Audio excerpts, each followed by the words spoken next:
we have kicked off our first ever Regeneron International Science and Engineering Fair, Virtual Edition, the world's largest pre-college science competition.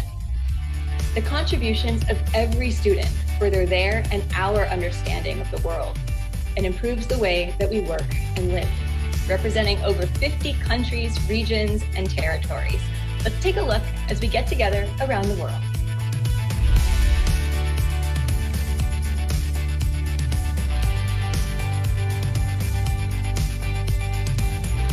One of the most exciting parts of planning Virtual Regeneron ISEF was bringing together top minds from around the world to share their stories and breakthroughs with you. You will learn from some amazing individuals.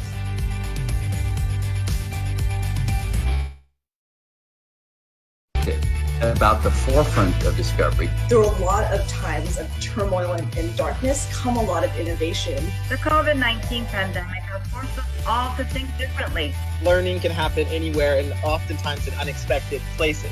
Keep your eyes open, your ears open, and your brain turned on. 15 to 30% of the time that you try something, you should fail. If they all work, right, you're not trying hard enough. No, that's right, you're right. Focus on your curiosity, where you think you really will have the drive and the passion. This is important. This is something that I need to push and just be an advocate for underrepresented students. Having a hands-on project-based learning experience is so critical for young people to develop their career path. To see all of the amazing projects and all these kids who've devoted months, sometimes years of their lives to expanding the curiosity about a subject, that translates into actual real-world impacts. It all just starts in this sort of incubator of science fairs. I'd like to now turn it over to questions from some of our finalists. How, mechanically speaking, can CRISPR be used for COVID-19 detection? Cas12 and Cas13 can be programmed with an RNA guide to recognize the virus sequence. The Commons features exhibit booths from several colleges and universities. Visit the STEM Experiential Hall, where organizations, museums, and zoos are offering virtual STEM experiences and activities. You can also learn more about our amazing volunteers, sponsors, and your host, Society for Science and the Public. Now more than ever, it's important for those of us in the science and engineering community to communicate, to support each other, and to share the bond that we all have, the universal language of science. Each and every one of you have that power inside of you. So why not change and save the world? And I hope it is each and every one of you.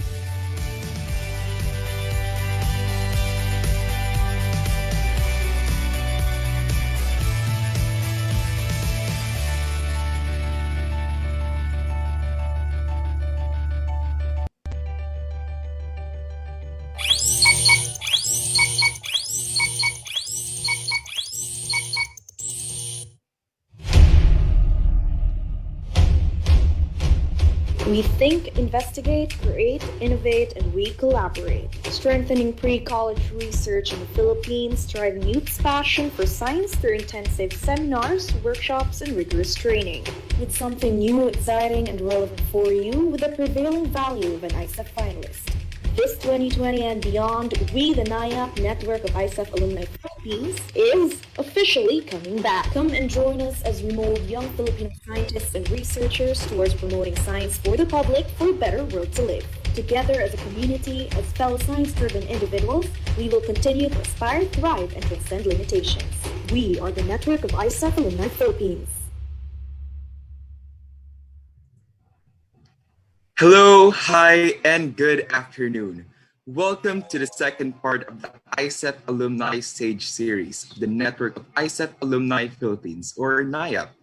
We will be your hosts. I am Neil David C. Kayanan from ISEF Batch 2019. And I am Arian Manuel Yan from Batch 2016. So how is everyone? I hope you guys had a fantastic week. Well, I bet all of you guys are so excited to be here in this much awaited and much anticipated weekend to see the next batch of 3 research presenters. But before the main event, let's first hear the words of welcome and how this event is so important to us all in this organization. From our ever so awesome and ever so dynamic interim head of Niap. Ladies and gentlemen, may I welcome Elson Ayan Neil Gala. Hello, good afternoon to everyone. I am Elson, and I am the head of the organization, the Network of ISEF Alumni Philippines. I am also from batch 2012 of Intel ISEF, representing the Philippines back then in Pittsburgh, Pennsylvania. So I just want to welcome each one of you in this very momentous event for our organization. Our organization has been founded in 2012, and we continued all of our works until 2017. And now, this 2020, we are so happy to be back through this first ever event with this new dynamic team that we have. Today's event is the second part of the first episode we have had last week. And I am so happy to see some familiar faces again. And I would also like to recognize, the presence of the ISEF, of the best of ISEF Philippines. So they are also here today, to see the amazing first batch of Philippine delegates to the Regeneron ISEF. Especially, we would like to recognize Dr. Kirill, who is in the States right now. So that would be like 4 a.m. in the United States. So he is an ISEF judge. And also to all the judges for the ISEF Best of the Philippines, you are more than welcome to be here today. And to everyone, for all our audiences, you are so important to us for this event this afternoon. So thank you so much. Hope you enjoy this community presentation, and I hope this event gives an inspiration to all our youth, to continue research and to do really well for science in the Philippines. So that's all. Good afternoon and enjoy. Thank you so much for your inspiring words of welcome, Kuya Elson. So the Regeneron International Science and Engineering Fair 2020, the first ISEF that is sponsored by Regeneron, was scheduled last May 18, 2020 in Anaheim, California. However, due to the COVID-19 pandemic, instead of presenting their research face-to-face, they went virtual. With this, we would like to dedicate our relaunching event to our Philippine delegates, where they will present their research studies.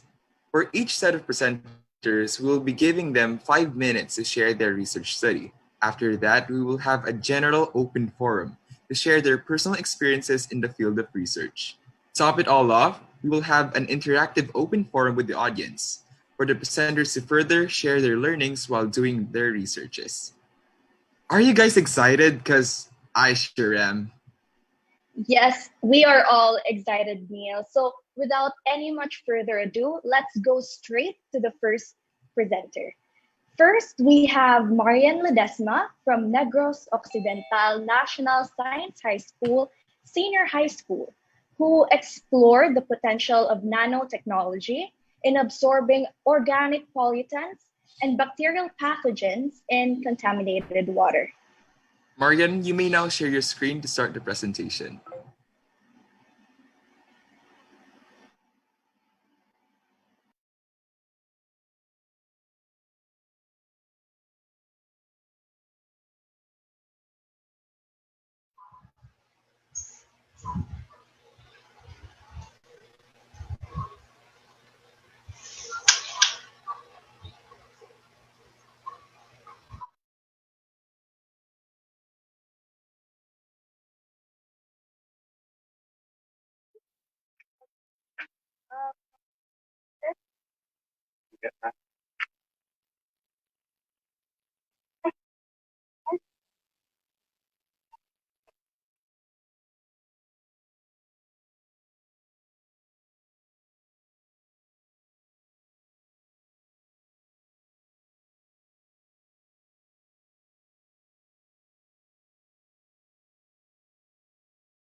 Marian, can I request you to unmute your mic, please?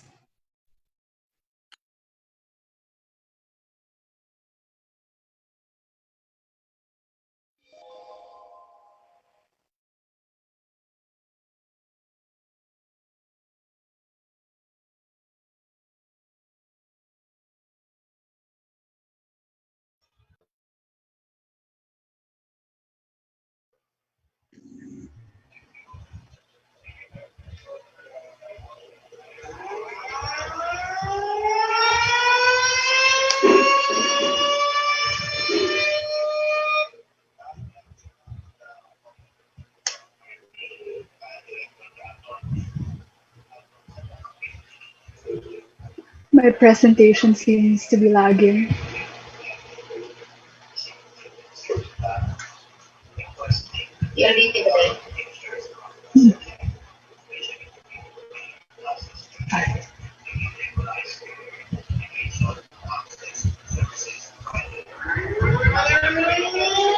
Attention, all agents, please report to the briefing room now. Attention, all agents, please report to the briefing room now.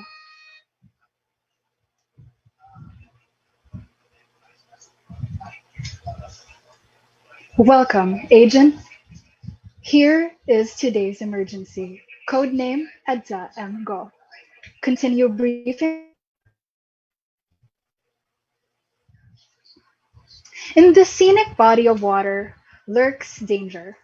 An invisible pollutant permeates its beauty, hindering photosynthesis in aquatic plants. This can gradually kill marine life. In humans, it can cause quadriplegia, tissue necrosis, diarrhea, increased heart rate, and more. The culprit? 10 cubic liters of methylene blue filled wastewater expelled from textile mills every day. Ladies and gentlemen, good afternoon. I'm Marian Ledesma from Negros Occidental National Science High School, and my study is entitled Reusable EDSA Modified Magnetic Graphene Oxide Nanoadsorbents, its absorption behavior on organic pollutants and bacterial pathogens in aqueous solutions. Let's meet our agent, EDSA MGO. It first starts out as graphite, then through the process of sonication and the Hummer's method becomes graphene oxide. Afterwards, magnetite is added to the surface of graphene oxide to create magnetic graphene oxide. This gives the adsorbent its magnetic property, which makes it retrievable after use. Lastly, EDSA is functionalized onto magnetic graphene oxide to create EDSA MGO, or EDSA Modified Magnetic Graphene Oxide. Here are our tasks for today. First, we've got to find out the amount of methylene blue EDSA MGO can remove in terms of the amount of the adsorbent and in terms of time. Next, let's compare the adsorption performance between EDSA MGO and graphene oxide. Third, we've got to find out how much methylene blue can be removed when EDSA MGO is used 3 times. And lastly, let's find out the adsorption performance of EDSA MGO and graphene oxide on E. coli. Here is the percent removal in terms of the amount of EDSA MGO and in terms of absorption time. Here, 0.035 grams of EDSA MGO can remove 74% of methylene blue. And in 20 minutes, EDSA MGO is able to remove 92% of methylene blue. Now, our first task is done. Let's head on over to the comparison of the adsorption performance between EDSA MGO and graphene oxide. For graphene oxide, as we can see here, in 20 minutes, it was able to remove 97% of methylene blue. For EDSA MGO, it was able to remove 99% of methylene blue. Now that that's done, let's take a look at the reusability of EDSA MGO. I reused EDSA MGO for 3 cycles. For the first cycle, it was able to remove 98.4% of methylene blue. For the second, it was able to remove 99%. And for the third, the same EDSA MGO was still able to remove 99.1% of methylene blue. And lastly, Let's take a look at the adsorption behavior of EDTA-MGO and graphene oxide on E. coli. For graphene oxide, as we can see here, it's as the adsorbent dosage increases, its percent removal decreases. And it's the same thing with EDTA-MGO. As the adsorbent dosage increases, its percent removal decreases. Now that we've finished all our tasks for today, let's take a look at the computer to see what happens next.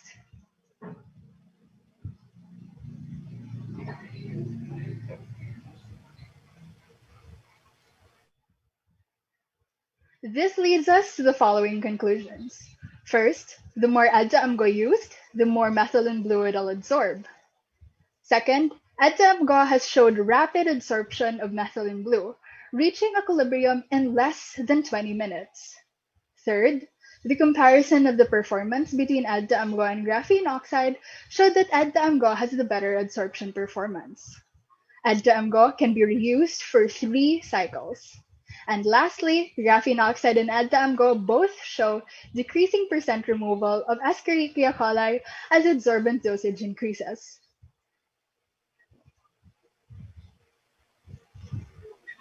And with that, our mission is accomplished. Thank you very much for going on this mission with me. You know, just a few days ago, the police have caught people dumping toxic chemicals into the Batangas River.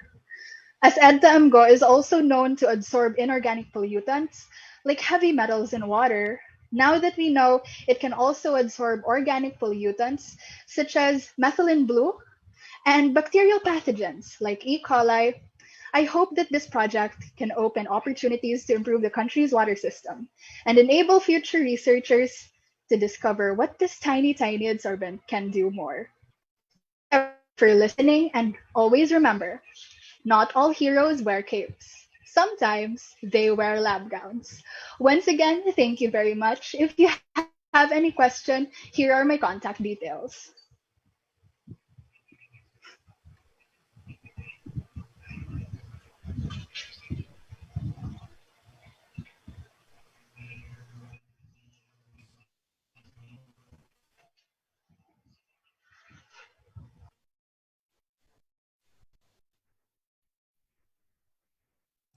Thank you very much, Marian, for that beautiful presentation.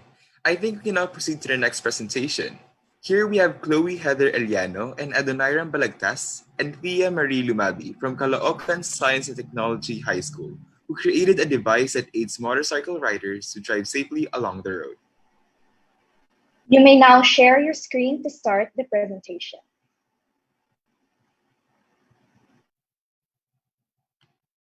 Motorcycles are one of the major modes of transportation here in the Philippines. Due to its popularity, the number of accidents involving this type of transportation continue to increase day by day. According to the Land Transportation Office, 53% of the involved vehicles in road crashes are motorcycles, and 23% of road traffic deaths involve motorcycle riders. The two main causes of these accidents are drunk driving and absence of helmets. Moreover, 21 motorcycles are being stolen each day in Metro Manila alone. This makes motorcycle theft third among all types of robbery. These problems inspired our group to develop Project Abante, Arduino-based anti-theft ignition control by alcohol sensing and accident preventive helmet. The main objective of Abante is to design an anti-theft feature in the motorcycle using a helmet. The fingerprint and alcohol sensor were embedded inside the helmet, which controls the ignition of the motorcycle. It also has a notification system that sends an SMS to the emergency contact person if the rider is detected to be drunk or involved in a crash. Here we have is the overall design of Abante. Using the software blender, the various sensors and modules are deliberately situated into their most efficient placement. The color corresponds to the sensors and modules position in the helmet. To fully operate Abante, the alcohol detector should detect that the rider's breath has little to no trace of alcohol, while in this case, the legal blood alcohol limit set by the Land Transportation Office is 0.05% BRAC. Once there is a detection of BRAC above the said limit, the engine will not operate and would send out an SMS containing the rider's location and the rider's condition. To ensure the anti-theft feature, the fingerprint module would only accept the value that is identical to the fingerprints stored in the database. The sensor that is responsible for monitoring the wearing of helmet would continue to check if the rider is using the helmet throughout the ride. Once that it detects that the rider has taken off the helmet, it would terminate the engine in prevention to violate the law. Another feature of Abante is the SMS alert system, not only in the detection of alcohol, but also in a possible road accident, injuries that are concentrated towards the head. The SMS contains the rider's location and the rider's condition. In this part, we're going to know how does it work. Let's put it in this representation. Let's say you have a lock that requires 3 keys for you to open the lock. So basically, you need to use those keys at the same time for you to unlock it. What if you only have 2 keys? Obviously, you can't unlock it. So that lock represents your motorcycle, and those 3 keys represents the 3 parameters that should be met simultaneously for you to access your motorcycle, which are helmet worn, verified fingerprint, and not shrunk. So if either of the 3 parameters was not satisfied, just like in the representation, you cannot use your motorcycle. So let's assume that you wear your helmet, your fingerprint was verified, but you are drunk, or your BRAC or breath alcohol content is equal or above 0.05%, which is according to Republic Act number 10586 or the Anti-Drunk and Drug Driving Act of 2013, you can be classified as a driver who is not capable of driving. So aside from the device will prevent you to access your motorcycle, it will also send an SMS to your contact person notifying them that you are drunk and you cannot drive. The message also includes your current location, because we are highly recommending the contact person to fetch the rider or guide them in going home, since we are imposing that a drunk rider should not drive at all in drunk state. You also have an additional feature, which is an emergency alert feature. Suppose that you're in the middle of a ride and you've met a head accident. Then your HIC or head injury criterion raises to 650, meaning there is an 18% probability that you might have a severe head injury, or 55% possibility that you could have a serious head injury, or 90% probability that you would have a moderate head injury. The next thing that the device Abante will do is that it will shut off your motorcycle engine to prevent further accident or damages. Then it will send an emergency message to your contact person informing them that you've met an accident at this specific location and they should call 911 or emergency response team to address the situation. For the functionalities of the various sensors and modules, first we have is the RF-NRF24LO1. We established that radio frequency or RF modules serve as better wireless communication devices in terms of stability and feedback in transmitting and receiving data, having only a delay of 2.31 seconds in an interval of 2 meters, securing the connection of the helmet and the motorcycle. The fingerprint module serves as an extra precautionary measure for theft. From multiple tests done, the fingerprint used in Abante is reliable in spite of a low confidence level of the registered fingerprint. Also note that unregistered fingerprints do not yield any value. The MQ3 alcohol gas sensor shows high precision and high accuracy. From the readings it yielded is within the ±4% standard error compared to the commercialized breathalyzer. Lastly is the GSM GPRS 900A module. The SMS warning system is dependent on the network provider. If it has the same network as the chosen contact, the delay is around 3 to 5 seconds. On the other hand, if it has different networks, it would take 30 to 60 seconds. We therefore conclude that using Arduino and Arduino-based sensors, it is feasible to create a helmet prototype with features such as anti-theft by using fingerprint sensor, automated law implementation given that the sensors are calibrated to the standards required by the law, And lastly, accident prevention by the SMS notification system. That's all. Thank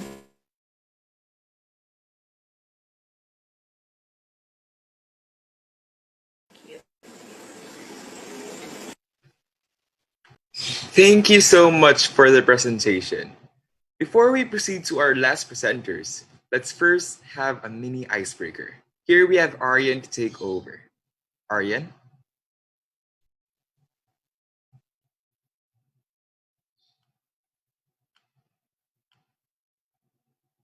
Can I request to unmute your mic, Aryan, please?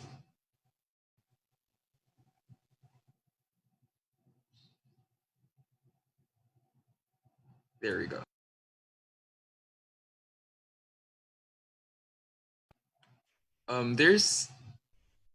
I still can't hear you still, Aryan. Hello, Aryan? Switch. Okay, I can hear you now. Okay, you can hear me now. Okay. Yeah. Thank you, Neil. So for today, we are going to have an icebreaker. It's entitled Guess the Scientist with a Twist. So I'd like to invite my fellow moderators, Neil and also Evan, to help me out in this icebreaker.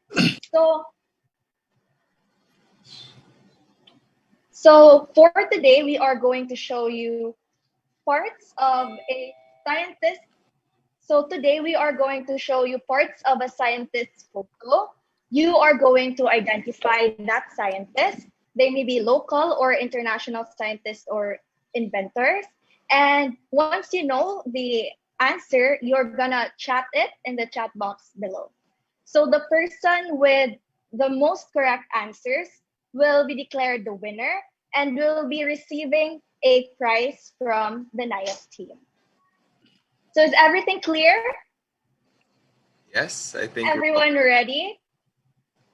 Yes, so there won't be any trial for this icebreaker. We'll go right ahead. So yes, so please state the full name with correct spelling also so that we'd be able to credit your answer. So this is the first scientist.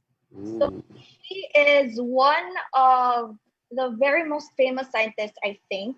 And she is the first person ever to receive 2 Nobel Prizes. So she received one in 1903 in physics for the discovery of the phenomenon of radioactivity. Okay, I think someone got the answer already. Really? And I think... Really? So let me just continue. So the second, Okay. she received the Nobel Prize in 1911 in chemistry for the discovery of the radioactive elements polonium and radium. So who got the correct answer? So maybe you can reveal the answer first. So the answer is Okay. Marie Curie. Yes. John Paul Mercado got Marie Curie first. So yes, it's Marie Curie, and I believe there's a movie that's going to be shown about her life, right? Yes. So she's very surely famous. Anticipate that. Yes. So let's go on to the next scientist. So this is the next scientist. So he is world-renowned. He is a British theoretical physicist known for his contributions to the fields of cosmology, general relativity, and quantum gravity, especially in the context, this is the biggest clue, of black holes. So is there anyone? Yes, answer? Jansel Tikzon got the first correct answer. So the answer is Stephen Hawking. Stephen Hawking. Yes. And I believe there's also a movie about Stephen Hawking, right? Yes. Beautiful movie. Okay. Giving more light to scientists. Yeah, so as of now, 1 point goes to John Paul Mercado and Jansel Tikzon. Okay, so we still have a third scientist. So the next scientist here. So he is often cited as the greatest biologist in history. He has a famous work which is entitled The Origin of Species. This work Ooh, that's a explains the big giveaway. theory of evolution of natural selection, providing numerous supporting examples. So, is there someone who got the answer already, Neil and Evan? I Yes, think we I do. think. Yes, we Okay, do. so the answer is Charles Darwin. Charles Charles Darwin. Darwin. Reyes got Okay, the answer first. who got the answer? Ronaldo Reyes. Oh, so three different persons have 1 point, right? Yeah, so we have 1 Yes. point for John Paul Mercado, 1 for Jansel Ticzon, and 1 for Ronaldo Reyes. So right now we will have a clincher round For the for three, these. Yes, for the for the three three people. Okay. Yes. So this would be the last photo, as this would be the clincher round. So this is a Filipino scientist or inventor. Ooh. So she is a Filipino scientist who made the sustainable alternative lighting lamp or salt lamp. Salt lamp is an environment-friendly and sustainable alternative light source that runs on salt water, making it suitable to those who live in coastal areas. Is there someone who got the answer already? No one? Okay, Not yet? can you give the first letter of the name? The first letter is A. Okay, I think someone got the answer. You'll be yeah. surprised as well. Wait, so Reveal the what's answer? the answer? Before I reveal it. Okay, what's... so his answer is Isa Miheno. Yes, that is right. So Isa Miheno, it's the one who invented the salt lamp. So this really,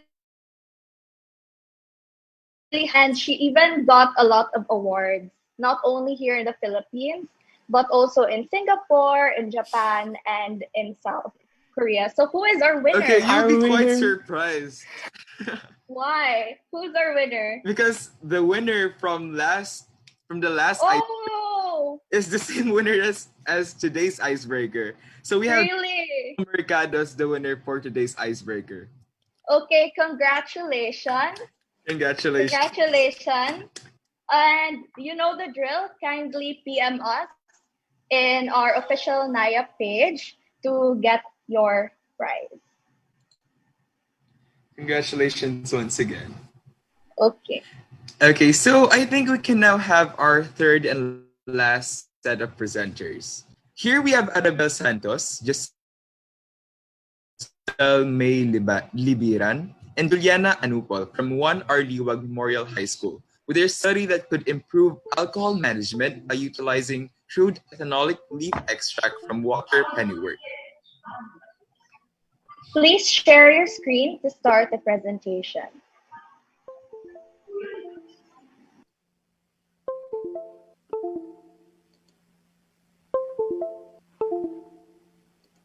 Is it already visible na po? Yes. Thank you po.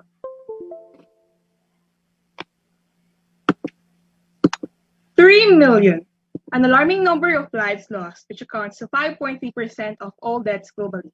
Alcohol consumption is known to be highly prevalent, with 47.7% of males and 28.9% of females being current drinkers according to the World Health Organization. On the other hand, Filipinos are known to be second highest alcohol consumers in Southeast Asia, with 5 million Filipinos drink on a daily basis, while 39.9% of the population drink on an irregular basis. Studies have shown that alcohol causes neurotoxic effects to humans, which could include motor dysfunction, cognitive deficit, sedation, and oxidative stress. Despite the existing medication for alcoholism, namely sulfiram, the cost and availability is still questionable. Drosophila melanogaster was then utilized for its complex brain structure. Studies have shown that 75% of the genes associated with human diseases have an ortholog in flies.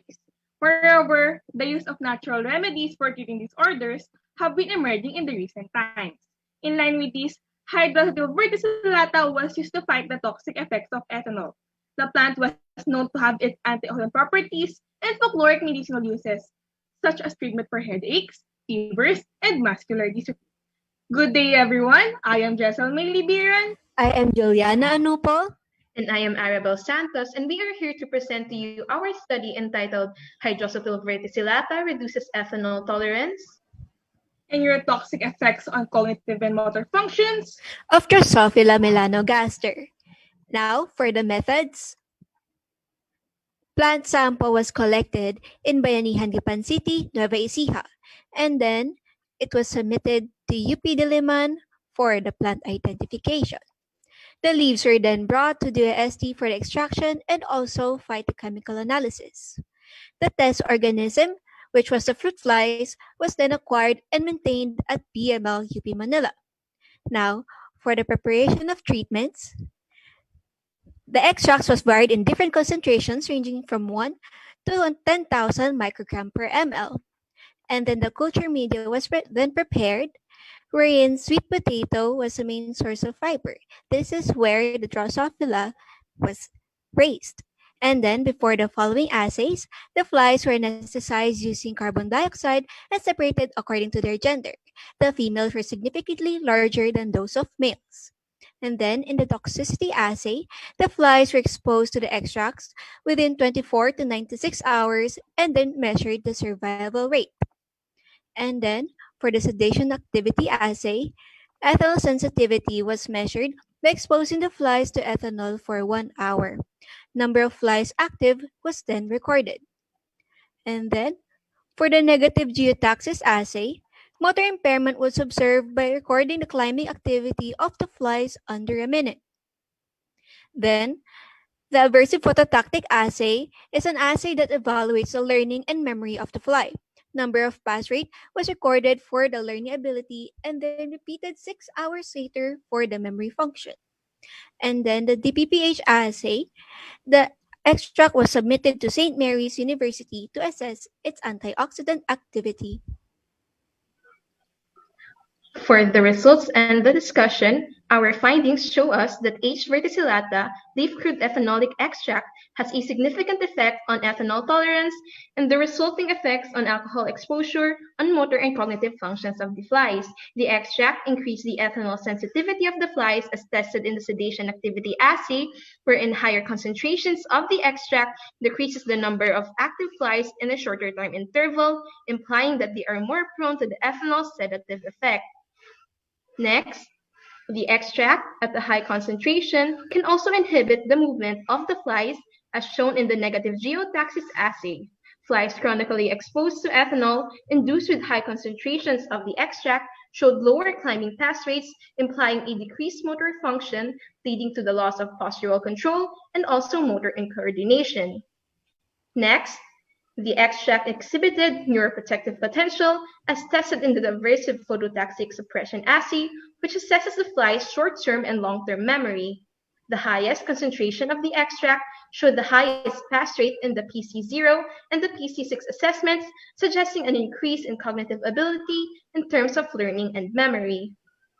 Lastly, the results of the DPPH radical scavenging assay showed that the extract has the ability to fight against free radicals as it is comparable with the positive control, suggesting its capability as an antioxidant and to reduce oxidative stress.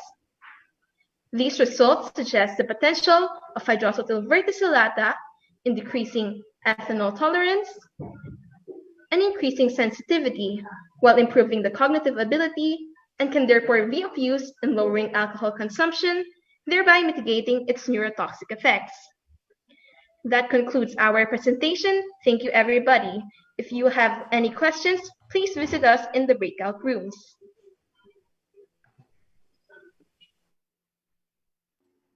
Thank you, Arabelle, Giselle, and Juliana for the presentation. Now, in this part of the program, we will be having a general open forum for the presenters. Then, it will be followed by an interactive open forum where you guys will be directed to individual breakout rooms. To start the general open forum, I'd like to ask Marian, our first presenter, a question. So, for me, I was part of Team Philippines 2016. That was way back 2016. And it was, ISEF was still called Intel ISEF. and it was also in face-to-face. But for you, Marian, now that you are the first batch of Regeneron ISEF finalists and the first to experience the virtual Regeneron ISEF, how was your experience as an ISEF finalist? Thank you very much, Ate Arian, for that wonderful question. Um, it's definitely a new experience, being the first batch of Regeneron ISEF and also being the first batch to attend virtual Regeneron ISEF. Unfortunately, we weren't able to um, present our studies there. However, we had the opportunity to meet a lot of speakers, and I'd just like to share something a speaker said. She answered this to a question about dealing with imposter syndrome, and I'd like to share this to you all because I was very inspired by the speaker, and I was very amazed at the response that she had. When she was asked, how do you deal with imposter syndrome? She answered, imposter syndrome, it's not all that bad. Because if you look at it like this, imposter syndrome, it means that you're surrounded with highly intelligent people that can help you grow. And that's not all too bad, is it? Um, and it isn't. That's why, especially in the middle of this pandemic, um, I've learned so much from the virtual Regeneron ISEF. But the most important thing I learned is to keep being positive and to always work with one. Thank you very much. I really relate to you, Marian, because when I was training to become a part of the Philippine team for ISEF 2019, I somehow experienced imposter syndrome in some way or another. And from there, I've learned that the only way for you to grow as a person is to go outside of your comfort zone. And if you will be going outside that comfort zone, you will be able to develop yourself as a researcher, but also as a person as well as a whole. And now I would like to ask a question to Chloe, Adoniram, and Thea, because for my experience, when I was doing our research project, we've encountered a lot of hardships and problems. And I think it is one of the inevitable parts of research to encounter these problems. And I'm very quite curious, what were the problems? What was the most prominent problem that Chloe, Adoniram, and Thea encountered in the conduct of their research study? Speaking for the group, we're all graduating students from a science high school. We see that the schedule is very hectic, and in maintaining our grades while doing research, Abante was a 2-year process that we did together with our mentors and friends that helped us throughout the way. We'd like to thank Nico Jesus Lazo and Gabriel Patrick Gentiles, most especially in doing our basic codes and doing our prototype. The struggles that we had was mainly because that robotics is not part of our curriculum. It was an initiative from our mentor, Sir Rex Mendel Capili, that helped us throughout the way. And from basic research that we had, this was the way and the ladder that we did to reach this level. Yeah, so that's true, no, Heather. I believe it's not only you, but I can also relate to you that when we start our research, we do not start as experts. We need a lot of people to help us. Experts may be our advisors, may be our friends, or people who are in prestigious universities, right? So yes, we really need the help of the entire community in order to come up with this kinds of research. And so with that, yes, and with that, I believe that a lot of us here, are aspiring researchers or aspiring scientists, right? May it be in our Zoom room or may it be in the Facebook Live. So I'd like to ask Arabelle, Giselle, and Juliana if you have any inspiring words or message to these aspiring student researchers or student scientists. So one of the messages or one of the advices that I could give to the aspiring scientists is to first strengthen yourself, because doing research, it really, sometimes it takes a toll on us, and we have to make a lot of sacrifices. We can sacrifice our social life, maybe our academics, our personal lives, our physical and mental health.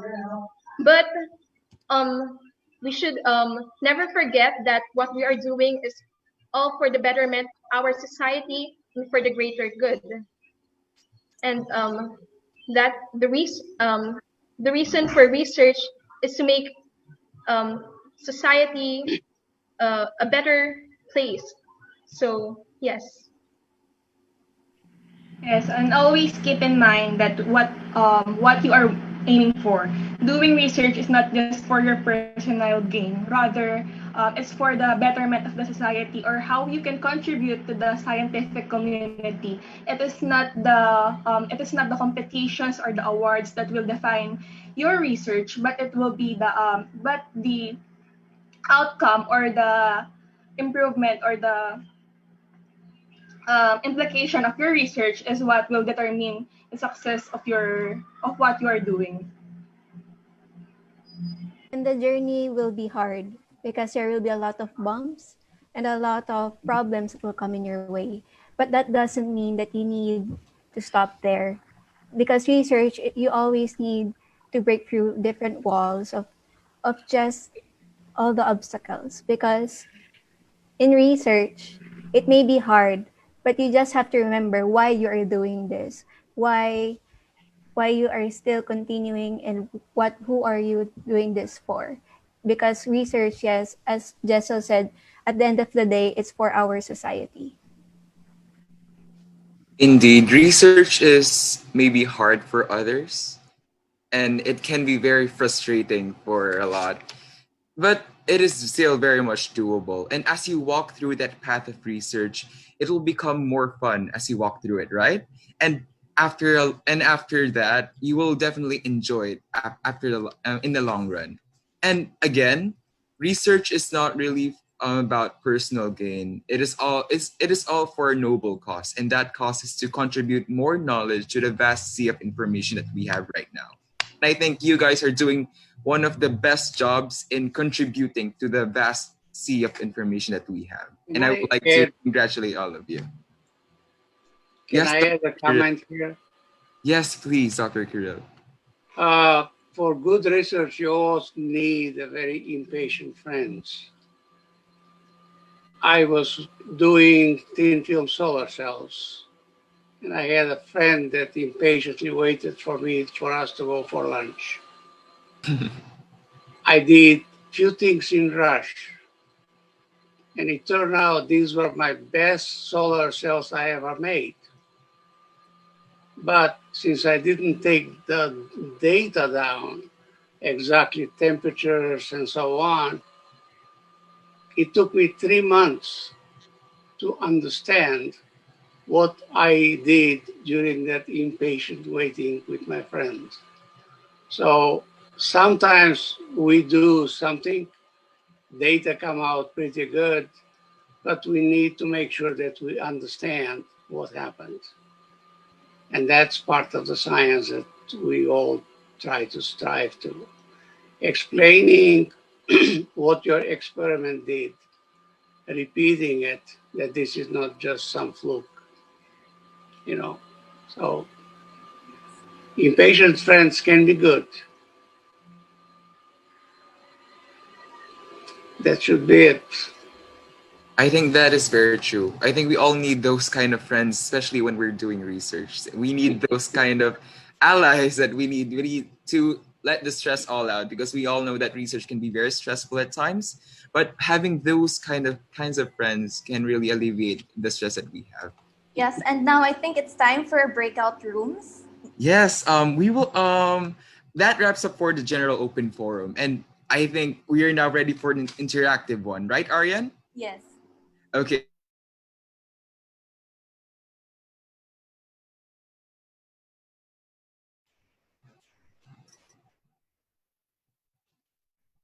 Hello and good afternoon again. I will be the moderator for this breakout session. I am Neil David Sikayanan again from ISEF Batch 2019. Right now, this breakout session is broadcasted live in the official Niap Facebook page. And here we have our presenter, Marian Ledesma, who explored the potential of nanotechnology in absorbing organic pollutants and bacterial pathogens in contaminated water.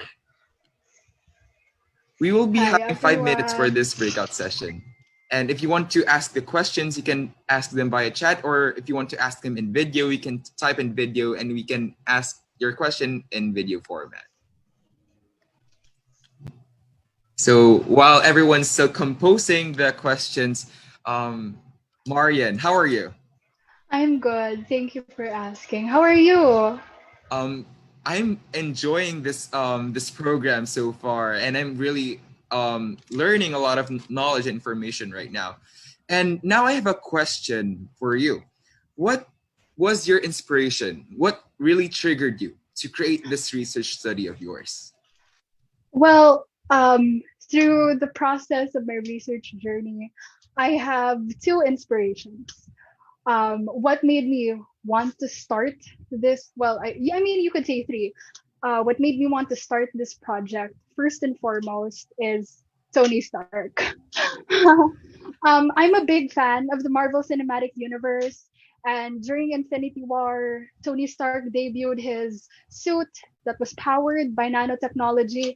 And, while I was watching, it just kept repeating in my head, I have to do a research based on nanotech, and the second one is because my dad, in his hometown, there's this river close by, and there are these balisala shells that folks around the river, they just pick them up, and that's instant dinner for them. And as the years passed by, my dad suddenly realized that there wasn't any balisala shells anymore, and I think that really made me sad, because seeing my dad talk about his younger years kind of made me realize, what if the food I eat now would not be the food that my children would eat, and I guess this made me want to start the project. And what made me go on was actually BTS. I'm a huge ARMY, and Yes. And their work ethic is so inspirational. Them winning awards and getting on the charts made me, want to win my awards too. And yeah, that made me this is where I am today. It's because of them. Research, I think the very essence of research is trying to solve a problem that you think might impact a lot of people in the future. And that is what you did. And other than that, I know that research can be very stressful, just like what we've discussed earlier. And having those kind of fandoms like Tony Stark and BTS can really alleviate some of the stress, right? Right. May I just remind the audience that you can still send your questions, if any, to the chat box below. So the next question is, what do you think is the main property of EDTA-MGO that made it absorb these pathogens and contaminants in the water? Well, it's really the graphite, it's really the graphene oxide that does most of the heavy lifting. EDTA is there usually to help help make the process faster, especially for inorganic materials. But most of the time, it's really graphite. And graphite has a lot of uses, but this is one of them. I see. So that is one of the one of the essential topics that we need to know in research, that we need to be resourceful. We need to look at the properties of every component that we're handling for us to maximize the potential of that component. And right now I think we only have 1 more minute for this breakout session, and we will only be. Can I also ask Marian to please type in your email address in the chat box? So of course. Yeah, so the audience right now can contact you if ever we don't have any more time to answer the questions. So the next question is, what did you learn during this pandemic in terms of research?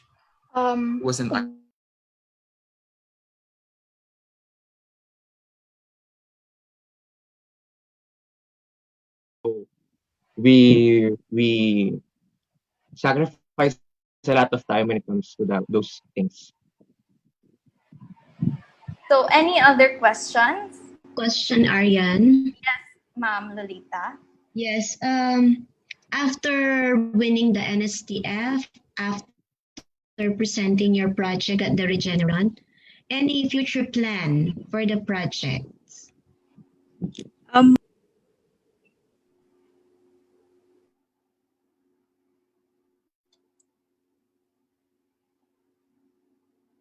Something happened. Okay, it was, by the way, we already switched rooms. If you have more questions, you could send it to us, and then we could let the presenters answer. So, by the way, for everyone's information, we are now live in Facebook. Our breakout room is being broadcasted right now, and the project that or the presenters that are with us are Arabelle, Giselle, and Juliana with their study that aims to provide alcoholic people an extract that could potentially help them to better manage their drinking habits by lowering their alcohol tolerance. So, any questions? Question. Yes, Dr. Kirill. You tried one plant and you got pretty good data. Why that plant? Have you tried any other plants?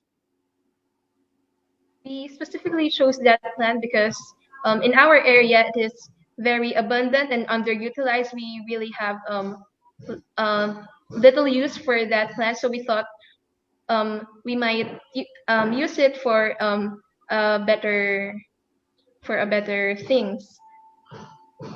And also, upon further research, we found that it is suitable for our cause. And all your tests, are they temperature sensitive? What temperature were the liquids you were testing on all your flies there? And I mean, you must be one of the most patient students ever, dealing with all those flies and measuring and counting. I mean, this is not an easy thing. So what temperature did you use it? Did you just room temperature or? Is this, you mean for the extraction of the Yes. plant, of the crude extract? Yes. Okay.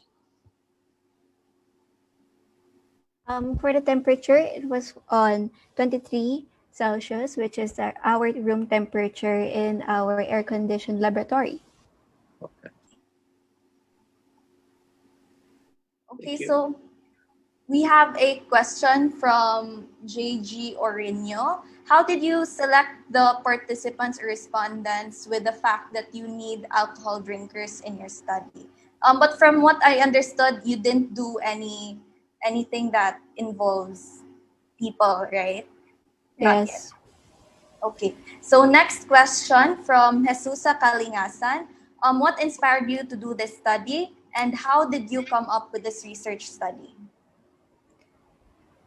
So What inspired us is first the large number of people that is affected by alcohol. First of all, it's not only the drinkers that is affected by the alcohol, but also the people around them was affected by drinking alcohol. And for our plant, we chose the plant because it have background or related studies. It is related to plants that is proven to have antioxidant properties and neuroprotective properties. And if we're talking about the topic, I can say that we are inspired also by our personal experiences that came from the alcoholics. Okay, so a follow-up question. How did you test the toxicity of the plant? So for our toxicity test, we made various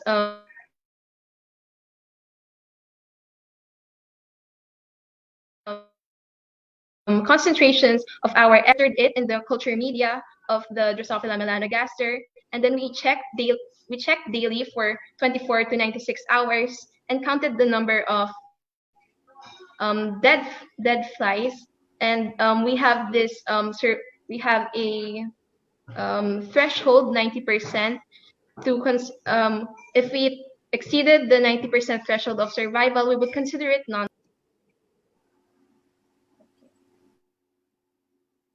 Any other questions? If I may add one more question. Yes, Dr. Kirill. If the plant has antioxidant properties, I think this is a pretty interesting idea for you guys to take your research in. And maybe you can start making some vitamin pills for people to stop aging. So you can call it anti-aging plant of the Philippines. This might be a topic that you can easily find sponsors for. And you have a good market on everybody that likes to live healthy life.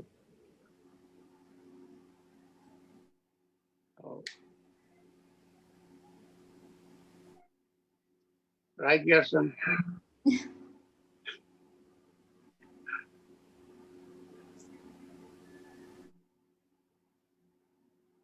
Okay.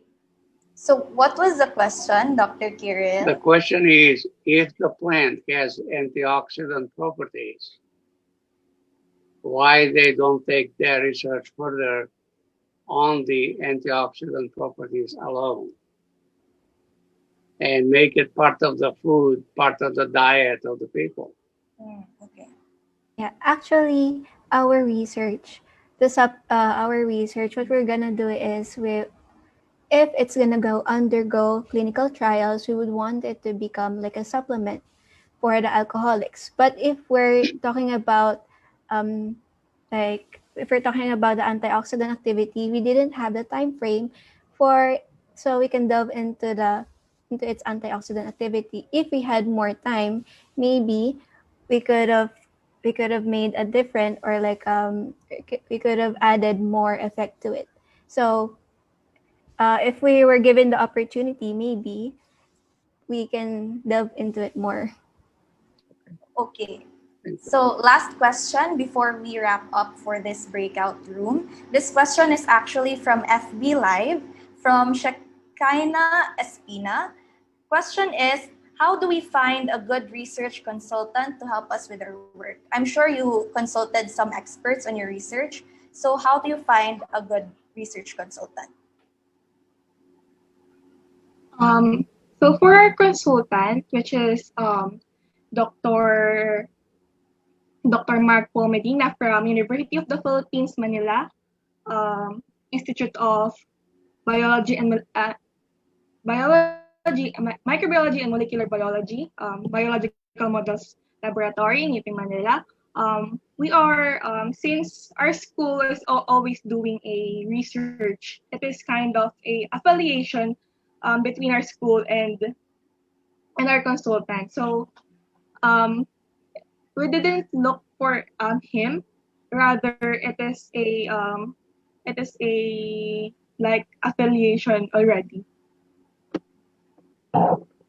Okay, thank you, Giselle. So now we are just waiting, or any other additional from the team. But personally, for me, when I look for a research consultant, I make sure that he or she has like similar published works about the topic that or research topic that I am interested in, and also the expertise and the experience that that person has would also be very, very important, since he or she will be the one guiding you in doing the research.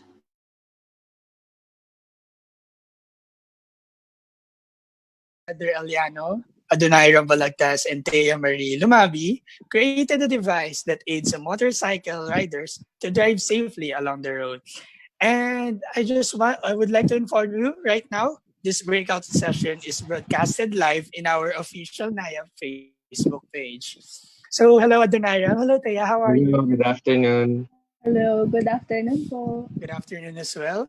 So for our audience right here, if you have any questions to our presenters, you may now chat it in our chat box, or you can open your video to ask them.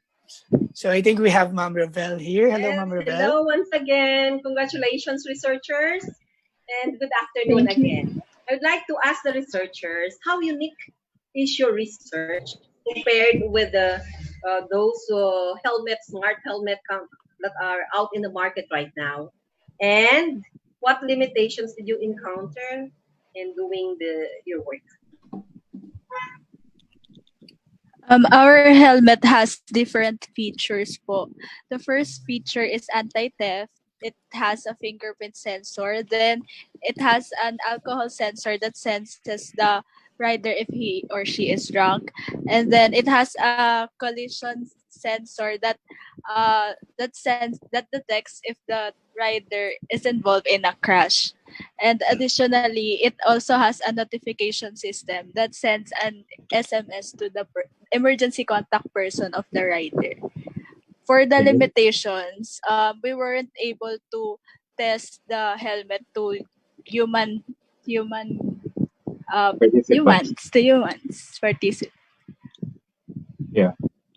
When it comes to the BRAC, we don't actually try it to a we don't use a human participant when it comes to that. We just use a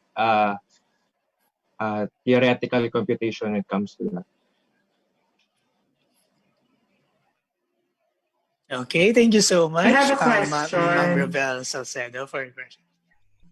Yes, Kuya Elson. Yes, I have a question. I think I'm really impressed with your device.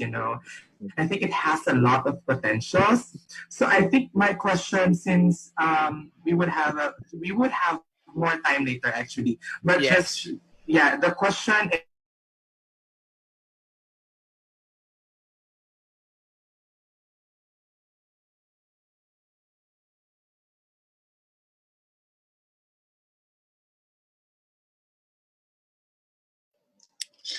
So welcome back to our breakout room again. Sorry for that interruption, Kuya Elson. You can proceed again with your question. Yeah. So my question was like, since you did not test it on humans, if you're going to test it on humans, how do you foresee the next part of the methodology?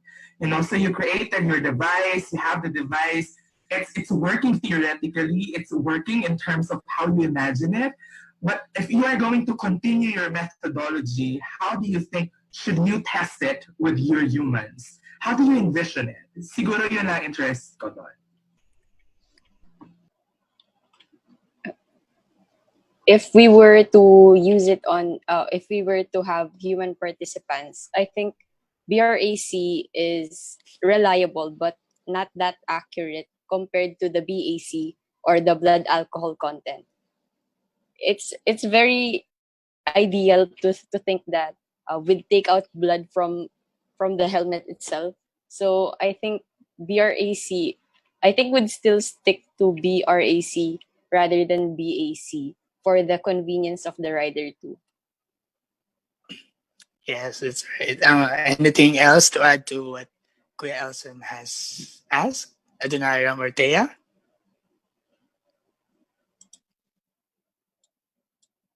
I'm sorry, Adoniram. Can I request you to unmute your microphone? I'm sorry. I'm sorry. It's So, okay. so to add to that, I think we're going to have human participants and we're going to let them drink an alcohol, and after that we're going to use the sensors to them to test if the calibrated sensors that we've used and we've calibrated is accurate when it comes to those things. Because it's just like what we said earlier, we only use a theoretical computation to the BRAC that we've compared together with our sensors. Yeah.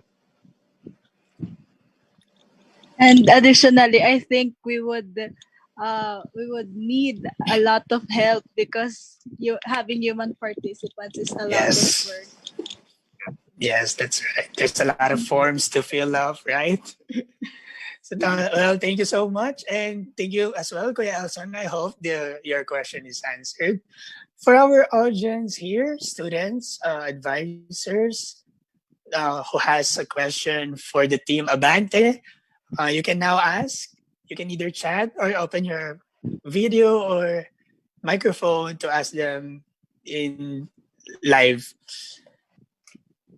So personally, I have a question for you guys. So I saw your presentation and the video that is provided in the Virtual Regeneron ISEF. I have visited your booth and I was impressed by the video, how it is used ideally. So how did you design your prototype, and uh, what challenges have you faced? Do you have to design prototype a lot of times? Yes.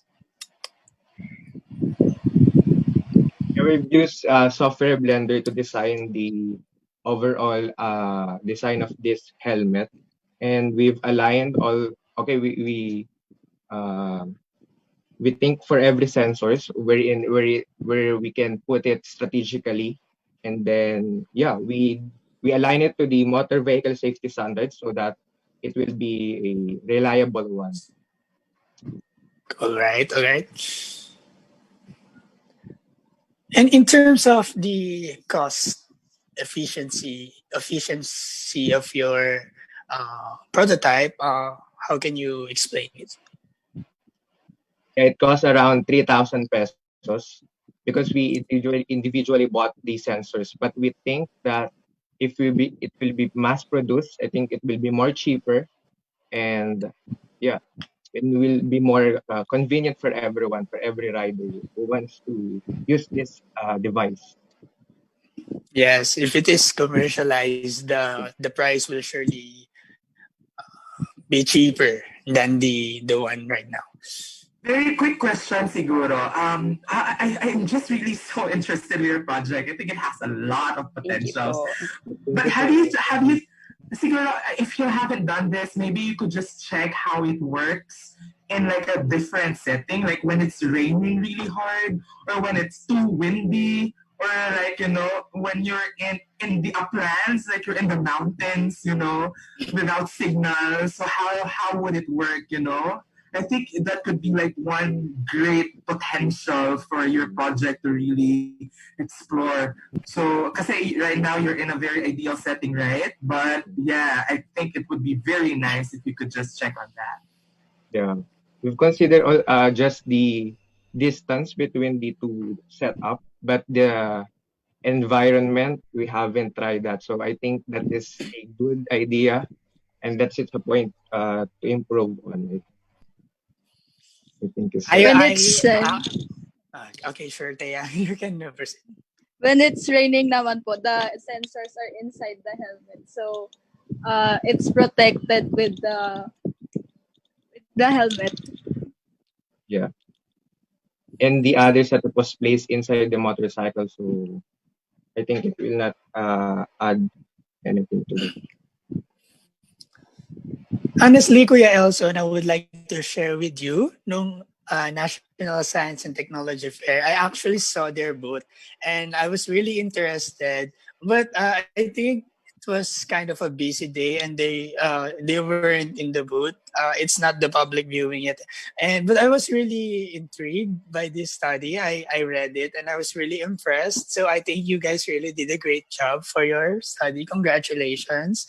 Thank you, sir. And Thank I you, really thank hope you. further studies can be made or further Yeah. recommendations so that sooner or later, maybe it will be patented or commercialized and available in the market. So I think that's, is it, did I Yeah, we read it have. right? Yeah. And guys, can you just write your emails in the chat box so that our audience member who weren't able to ask the question could at least like follow through later with your email? Because I think there Yes. are a lot of students in the audience who are very interested in these kinds of projects. So they would appreciate if you could just put your emails in the chat box. Yes, don't Thank be you. shy or don't hesitate to email us Niap with the presenters. If you have any questions about research, if you want to collaborate or ask about your research, feel free to do so as we welcome those kinds of things. Once again, thank you so much, Adoniram, Thea, and Thank Heather, you, sir. and Thank you stay po. safe Thank wherever you you. are, okay? As well as for our audience, wherever you are, stay safe right now, since we are still in the middle of pandemic, and we will be transferred in our main room few moments after this.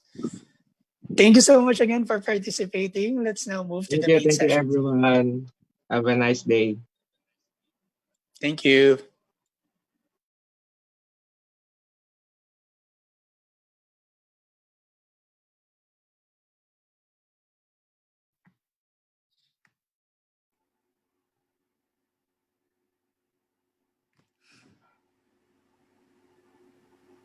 Hello, Aryan. Hi, Neil. So, how was your breakout room? I really wanted to talk more, but we didn't have the time to talk about all the topics that we want to cover. But I really enjoyed the breakout sessions that I had with the presenters. How about you? Yes, I really enjoy it also. And there was actually one part of our breakout room wherein connections were made. So Oh, I that's very really, good. really am happy that this is actually the purpose why we're doing this. Not only to Exactly. share the projects, but also to build connections with research teachers, with research students, and other research enthusiasts who are with us, maybe Mhm. in Zoom or in FB Live. In my case, I've learned the lesson that you always must be inquisitive. You always must have to ask questions. And that is one of the main components of being a researcher, right? Because think of this. Millions of people saw the apple falling down from the tree, but only Newton asked why. And I think that is the gateway in creating a new beautiful research paper, a beautiful research study, right?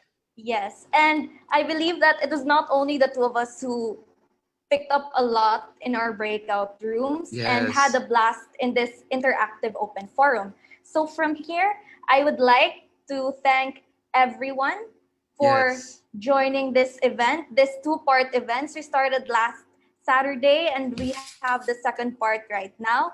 And we sincerely hope that you have picked up a piece of knowledge or two. And for those aspiring student scientists out there, we hope that we were able to spark the fire for you to conduct your very own research. And who knows? Maybe you can be the next face of the Philippine team in the International Science and Engineering Fair.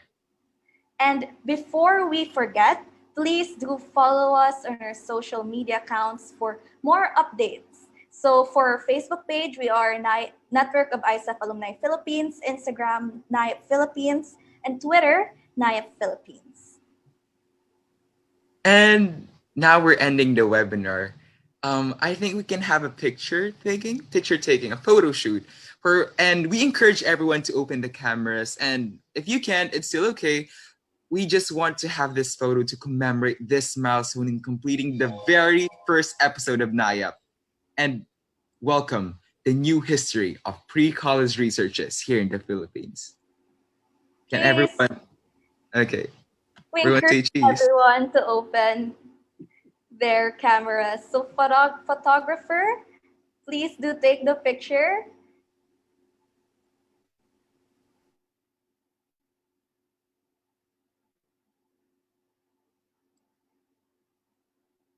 Are we done? 1 second. You need to say cheese. Cheese. Okay, everyone say cheese.